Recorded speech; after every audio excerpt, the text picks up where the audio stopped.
Good evening, everybody. Here we are. I know you've been here long hours. We've been here long hours. And we are still working. We are working around the clock. And we have hope. We are working around the clock to find people and bring them out safely, because that's what our rescue team tells us they are doing. They have hope, and we're standing with them. They are working tirelessly. They are passionate about this. They are dedicated to finding people in the rubble.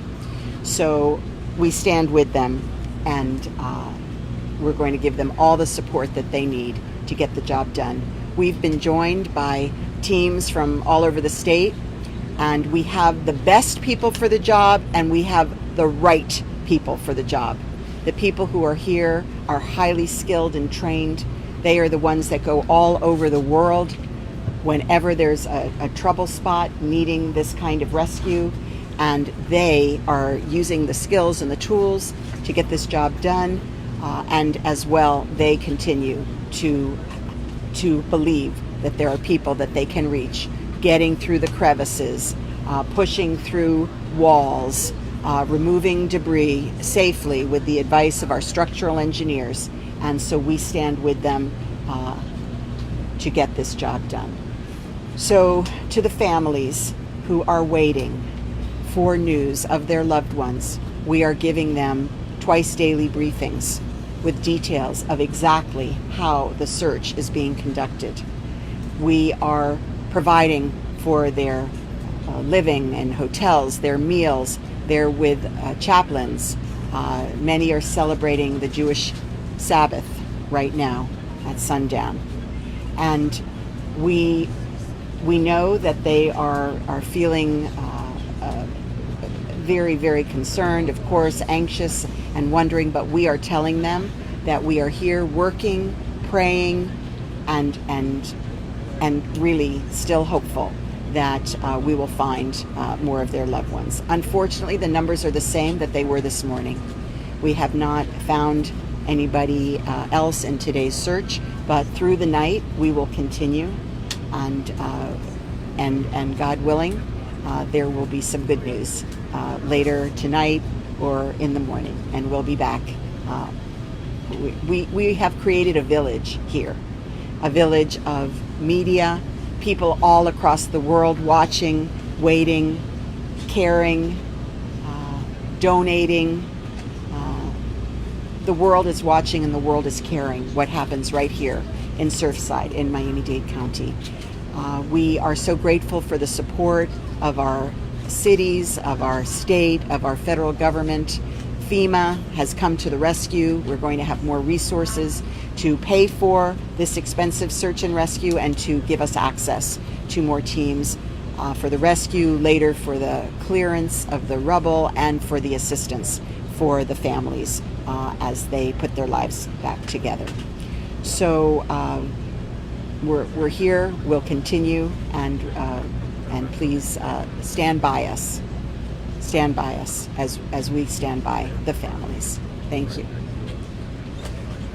Ay, en español. Aquí estamos, el tercer noche, y estamos todavía con esperanza. Estamos con las familias dando el apoyo que necesitan para la vivienda, la comida, para las necesidades, y sabemos que el mundo está con nosotros. El mundo está mirando lo que pasa aquí y rezando con nosotros, mandando donaciones, pensando en nosotros, el mundo entero. Estamos muy agradecidos para el apoyo que hemos recibido de las municipalidades, del Estado, del presidente, y finalmente llegó FEMA, que es de verdad algo muy, muy importante y algo muy raro, tener la ayuda tan rápido de FEMA, y han llegado para ayudar en el rescate, en rehabilitación del área, y también la ayuda que necesitan las familias.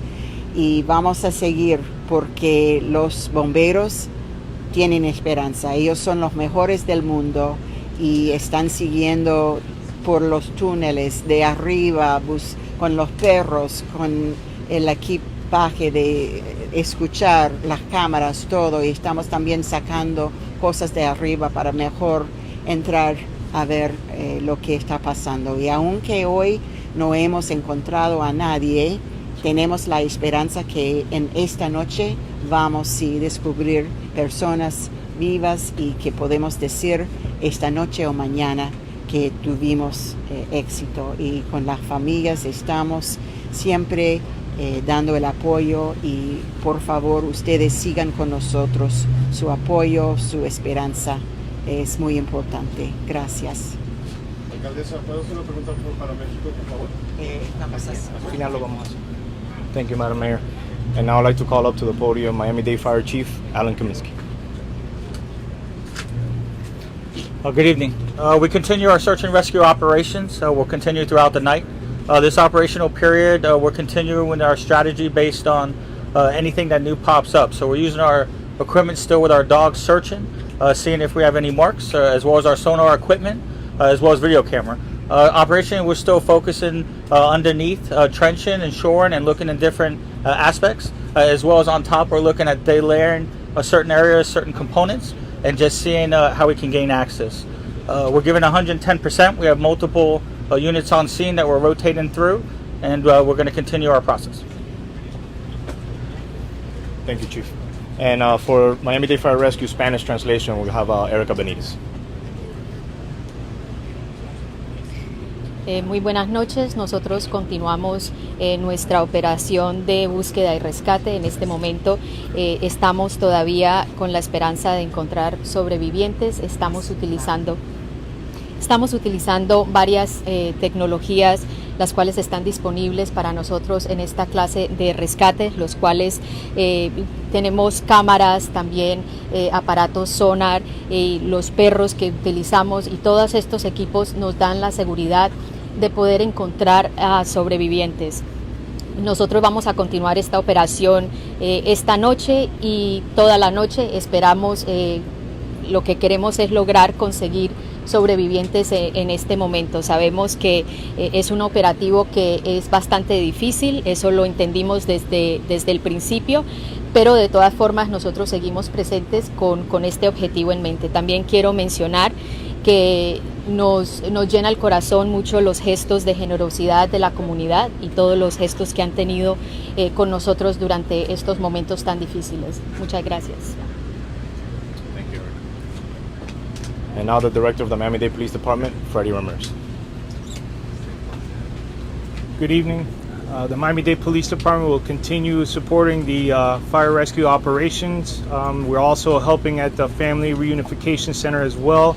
You know, there's a lot of pain, a lot of suffering there, and we pray for the families and those that we've lost.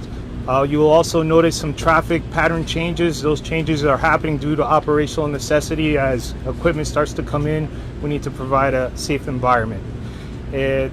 Nuestros oficiales están ayudando al rescate, estamos dando soporte a los bomberos, y también estamos trabajando en la área de información para la familia. Estamos rezando para las familias, y también estamos haciendo cambios en la área de tráfico para poder traer los camiones y los otros equipos que necesitamos en la área. Eso es todo lo que tengo ahora. Gracias.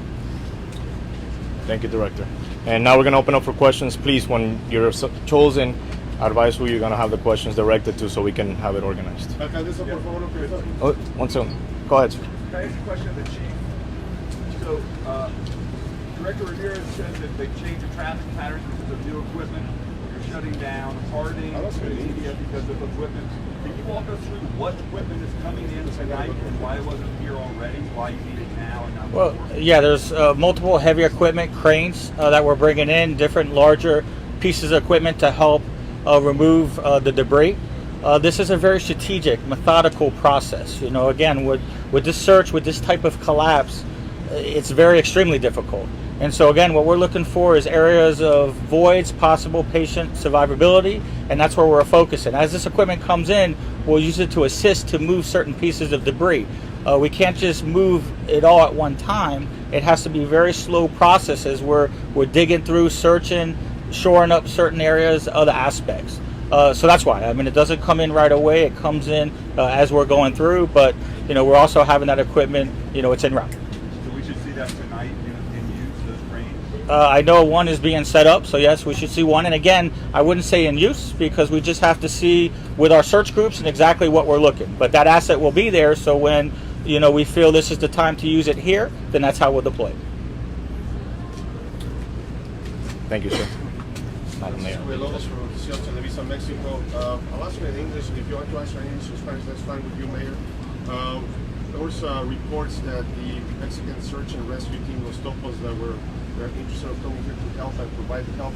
Are they here? Will they be here? Are you guys considering using them? And if I could get a follow-up after the chief answers, you say that you have hope that you'll find people alive. What tangible, I don't want to say evidence, but what tangible reason you have in place to have hope still after over 36 hours? Yes. So we've received offers of help, and we've accepted them, and I'm going to let the chief explain. Yeah, so we currently have 4 task force that are operating. Florida Task Force 1, which consists of Miami-Dade Fire Rescue frontline firefighters, as well as 3 other task force from within the state that are here. We did utilize as well task force members from Mexico that are here, so we kind of incorporated them or injected them with our current task force as we go out, and with search groups, so we utilize them in different capacities. So they're here now. They're already on the Yes, sir. They're here and they're assisting with our task force that we go out. Based on the members, we put them with other search and rescue groups, and then that's how we deploy them during their working group, their working operation. When did they arrive? They came here mid-morning is when they arrived, and we deployed them at 12 o'clock.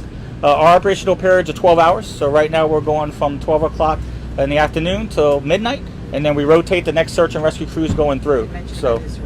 So we inject it, and then, yes, there's also members from an Israel team as well that we also injected. So I don't have the exact number of staff or personnel that we're utilizing, but we are deploying them with our current search and rescue operations. So it's just Israel and Mexico at this point? Yes. Okay. And I would like to clarify that there's only a certain number of people that we can put out there, and so it isn't that we're putting out more people, it's that we're rotating them. So just to be very, very clear, we can't have people swarming all over this rubble.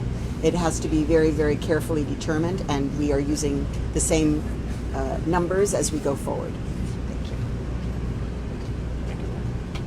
Hi, Whitney Rhodes with USA Today. There's still a lot of concern that whether or not the building is stable, what's still remaining standing is stable, if it's a danger of falling on the first responders.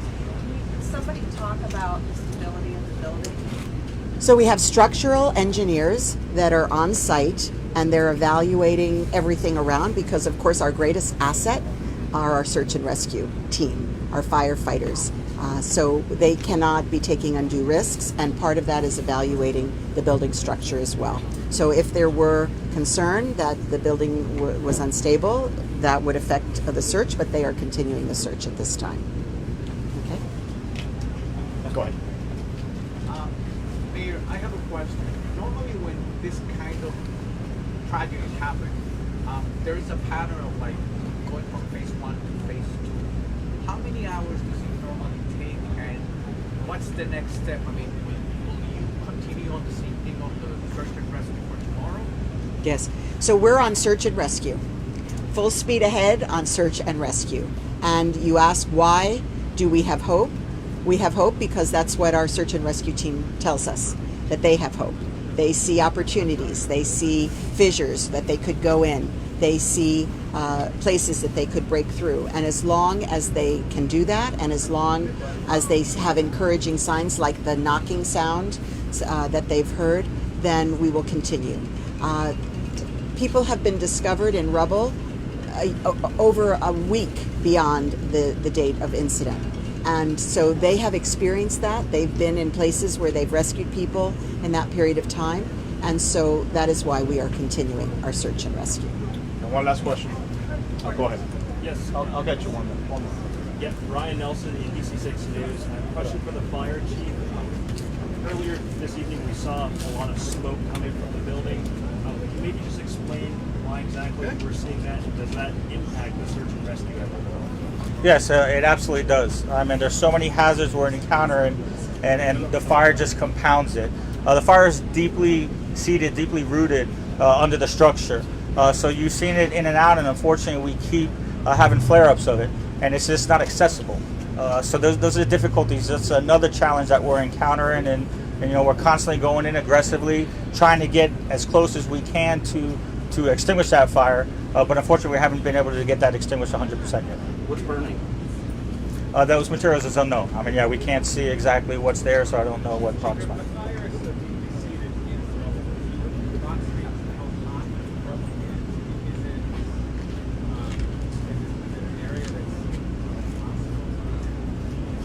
That area would be difficult. I mean, depending on the fire, what's there, yes. I mean, absolutely a challenge. No, I'm not able to distinguish what the temperature is. It's just that it's so, so deeply seated. That's the challenge there. We can't get the water, right on the fire, which is what we need in that circumstance. But in other words, it's a localized area that's on fire in theory, or is it? Oh, we believe so. I mean, we believe from where we're at, it's localized to a certain area. But we can't pinpoint exactly where it is because, the location we, unable to access it and see it. And last question right here. Fire chief, is there crews were spending a lot of time in one particular part of the debris field on the northeast side? Is there anything you can give us with respect to details what they heard or saw that led them to focus that, and then what the outcome of that was? Yeah, well, again, I mean, this is going to be constantly evolving, with our searches. So any glimpse of hopes that we have, any signals that we see, that's where we want to primarily focus. This is where we've been focusing for immediately with the operation, looking for those voids. What we're seeing on the outside is, just strategically we're starting to expand our search patterns and what we're looking for within the pattern. So that's why you're seeing us spread out in specific areas to do searches there. And there was nothing specific that caught your attention there or your crew's attention? No, I mean, unfortunately, nothing specific. We're still doing our sonars, we're still doing our cameras, still using the dogs. Sometimes if the dogs do pick up a scent, we might focus more on that area, but nothing specific. Not a question, just a request. If you guys can find an alternative spot for the press to kind of point cameras Yes, on. Carlos. They're asking about an alternative site for the press. Did you have something you wanted to say about that? Mayor, can I ask one more question about the people that are unaccounted for? And can you explain how, excuse me, Mayor, can you explain how of the 159, how you're trying to, through the process of elimination, take some names off that list of people who might not have been in the building? Correct. Actually, go ahead, Director. Yes. We have a running list at the Family Unification Center. We're working with our 311 and also working with the families that are there, and that's how we start deducting from the list or adding from the information that we're getting from the family, from 311, from the roster of those that own the building. Also, people rented there too, so there's a lot of that as well, that ambiguity of who was renting at what time, and that's how we're running the list.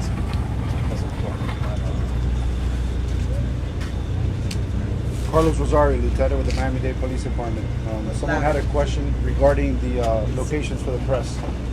So first I want to start off by saying that we thank all of you for being here and telling the story. This is very important for the entire community, and it really helps us tremendously in doing the fine work that we're trying to do. We talk about you every time we have our meetings, and understand that you want to be in locations that you want to tell the story and be able to tell not only through your words but through your cameras.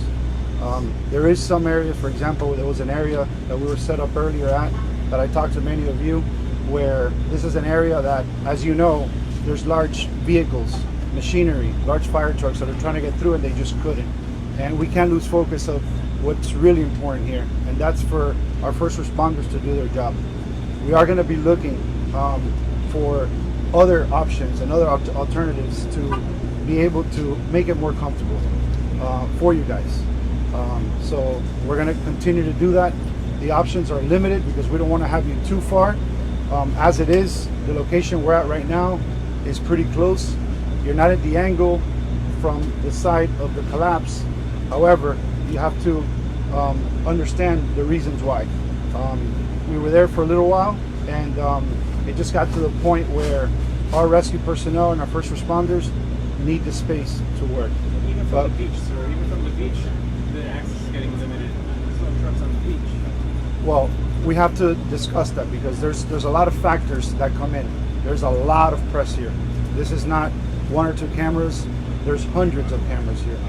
But we are with you. We're not against you. We're definitely going to look at every option and just follow us too on our social media channels for any further instruction. Okay? Thank you very much. And now spokesperson for the Haitian Affairs for the Mayor, Cassandra Arnold, will be providing the Creole translation. Bonsoir, nom c'est Cassandra Arnold, directrice d'affaires des Haïtiens pour magistrat. Magistrat voulait dire communauté à merci pour tout bagage yo fait. Nous voulons connaître que nous avons aidé famille yo, nous baillons manger 2 fois par jour à hôtel. Nous localisons 127 résidents, mais nous toujours besoin de joindre au moins 159 résidents. Pour rapporter un monde qui disparaît, en soir que nous connaissons que monde ça en bonne santé, ni en sécurité, please, s'il vous plaît, relez-nous dans 305 614 18 19. Encore nous voulons dire merci pour tout prière avec tout bagage à faire dans la communauté. Merci. Thank you, everyone.